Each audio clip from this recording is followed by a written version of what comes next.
ओम शांति। समान में रहने से सदा काल के लिए नाम मान शान की प्राप्ति।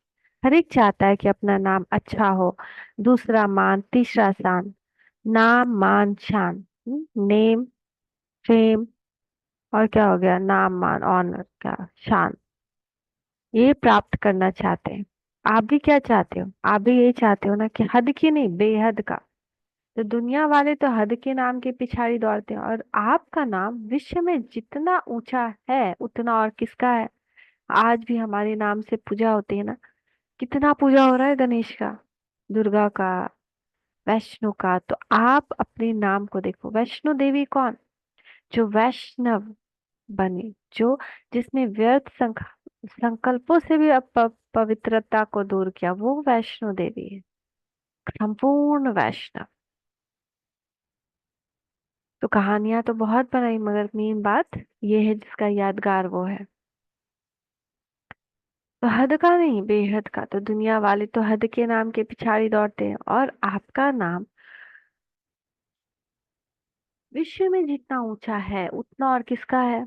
तो आप अपने नाम को देखो। सबसे नाम की विशेषता ये है कि आपका नाम कौन जपता है?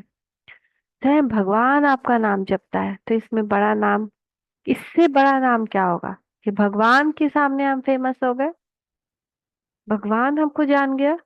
आपके नाम से अभी लास्ट जन्म में भी अनेक आत्माएं अपना शरीर निर्वाह चला रही।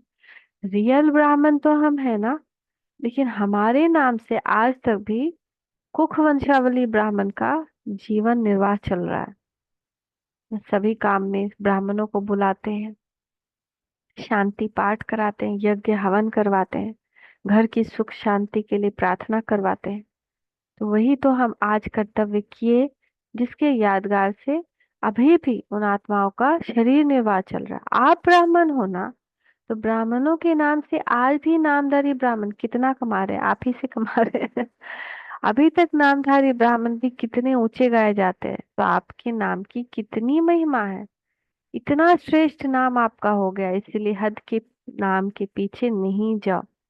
मेरा नाम तो कभी किसी में लेते ही नहीं, मेरा नाम सदा पीछे ही रहता है। सेवा मैं करती हूँ, नाम दूसरे का हो जाता है। तो हद के नाम के पीछे नहीं जाओ। बाप के दिल में आपका नाम ही श्रेष्ठ है। जब बाप के दिल में नाम हो गया, तो कोई सेवा में या प्रोग्राम में या कोई भी बात में आपका नाम नहीं आया तो क्या हर्जा। बाप के पास तो है ना। जैसे भक्ति मार्ग में हनुमान का चित्र दिखाते हैं ना, तो उसके दिल में क्या था? राम था। और बाप के दिल में क्या है? बच्चे। तो बच्चों में आप हो या नहीं हो, सभी का नाम है, देखा है पक्का। कभी मिस हो गया हो तो आप सभी का नाम है।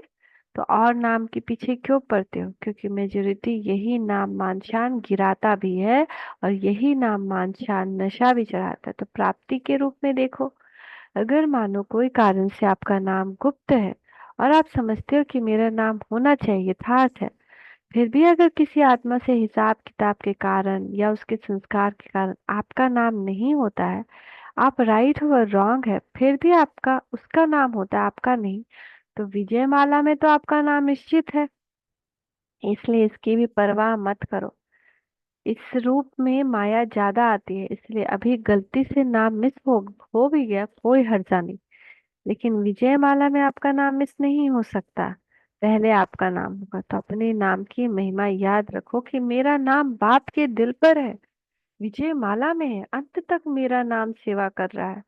और आपका मान कितना है, भगवान ने भी आपको अपने से आगे रखा है। बच्चे, पहले बच्चे तो स्वयं बाप ने मान दे दिया। कितना आपका मान है उसका प्रूफ देखो, आपके जड़ चित्रों का भी लास्ट जन्म तक कितना मान है। चाहे जाने नहीं जाने, लेकिन कोई भी देवता, देवी देवता का चित्र होगा तो कितने मान से उसको देखते हैं। सबसे श्रेष्ठ मान अब तक आपके चित्रों का भी है, ये प्रूफ है। जब आपके चित्र ही इतने माननीय पूजनीय है, तो जिसका मान रखा जाता है उसको पूजनीय माना जाता है। हमेशा कहते हैं ना, यह हमारे पूजनीय है, पूज्य है। तो प्रैक्टिकल प्रूफ है कि आपके चित्रों का भी मान है।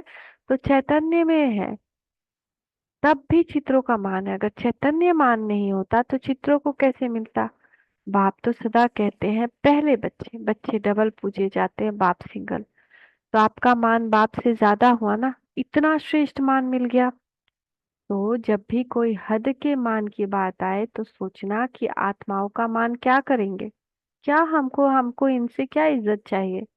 जब परम आत्मा का मान मिल गया, ऐसे नहीं सोचो कि हम इतना कुछ करते हैं फिर भी मान नहीं देते, पूछते नहीं, ये सोचना व्यर्थ है। क्योंकि जितना आपका हद के मान के पीछे दौड़ लगाएंगे ना, तो ये हद की चीज भी परछाई के समान। परछाई के पीछे पड़ने से कहीं परछाई मिलती है या और आगे बढ़ जाती है। तो ये हद का मान, ये हद का नाम, ये परछाई है, ये माया के धूप में दिखाई देती है लेकिन है कुछ भी नहीं। तो नाम भी आपको मिल गया, मान भी आपको मिला हुआ, और शान कितना, अपने एक एक शान को याद करो। किसने शान में बिठाया? बाप ने बिठाया। बाप के दिल तख्त नशीन हो, सबसे बड़े से बड़ी शान राज्य पद है ना। तो आपको तख्त ताज मिल गया ना, जो परम आत्मा के तख्त नशीन है, इससे बड़ी शान क्या होगी। तो कितना बड़ा है देख लेते, एक मिनट। अच्छा यहीं तक है, ठीक है। तो कभी कभी निर्णय करने में एक छोटी सी गलती कर देते हो, जो रियल शान है, रूहानी शान है, वो कभी भी अभिमान की फीलिंग नहीं देगा। तो कभी कभी क्या करते हो, होता अभिमान है लेकिन समझते हो ये शान तो अपना रखना चाहिए, इतना शान तो रखना चाहिए ना। शान में रहना अच्छा होता है लेकिन शान है या अभिमान, उसको अच्छी तरह से चेक कर। कभी कभी अभिमान को शान समझ लेते हैं और फिर निर्माण नहीं होते हैं। आप अपनी शान को रियल समझते हो लेकिन दूसरे समझते हैं ये अभिमान है, तो थोड़ा भी कुछ कह देंगे तो आपको अपमान लगेगा। अभिमान वाले को अपमान बहुत जल्दी फील होगा। थोड़ा भी किसी ने हंसी में भी कुछ कह दिया तो अपमान लगेगा, ये अभिमान की निशानी है। सोचेंगे नहीं कि मैं तो ऐसा हूं नहीं, ऐसे थोड़ी ही कहना चाहिए, तो निर्णय ठीक करो। उस समय निर्णय की कमी कर लेते हो, यथार्थ के बजाय मिक्स होता है, तो आप उसको यथार्थ समझ लेते हो, तो कहने में आता है ये है बहुत अच्छे, लेकिन बोल चाल उठना बैठना जो है ना, उसमें अभिमान लगता है। ये भी किसी ने कहा तो अपमान की फीलिंग आ जाएगी। तो समान और अभिमान के अंतर को चेक करो। समान कितना बड़ा है, शान कितनी बड़ी है, उस बेहद के नाम मान शान को सदा इमर्ज रखो, मर्ज नहीं इमर्ज करो। जैसे याद में कभी अलबेलापन आ जाता है तो कहते हैं हम हैं ही बाप के, याद क्या करें। लेकिन इमर्ज संकल्प से प्राप्ति का अनुभव होता है। ऐसे ही धारणा में अलर्ट रहो, अलबेले नहीं बनो।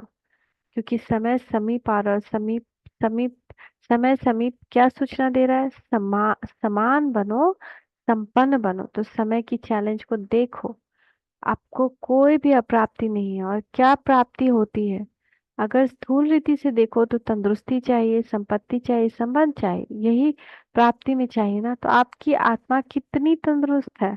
आत्मा में low blood pressure, high blood pressure होता है क्या? नहीं, सदा तंदुरुस्त। क्योंकि अमृत वेले हर रोज बाबा सदा तंदुरुस्त भव का वरदान देता है। शरीर को तो हिसाब किताब, लेकिन आत्मा सदा तंदुरुस्त। आत्मा को कोई बीमारी नहीं, तो आत्मा तंदुरुस्ती है ना, कि कभी कभी बीमार पड़ जाती हूँ। सम्मान में रहना है, अपना खुद भी सम्मान रखना है और दूसरे का भी, और अभिमान और अपमान में नहीं आना। तो thank you Baba, thank you, शुक्रिया बाबा, शुक्रिया। ओम शांति।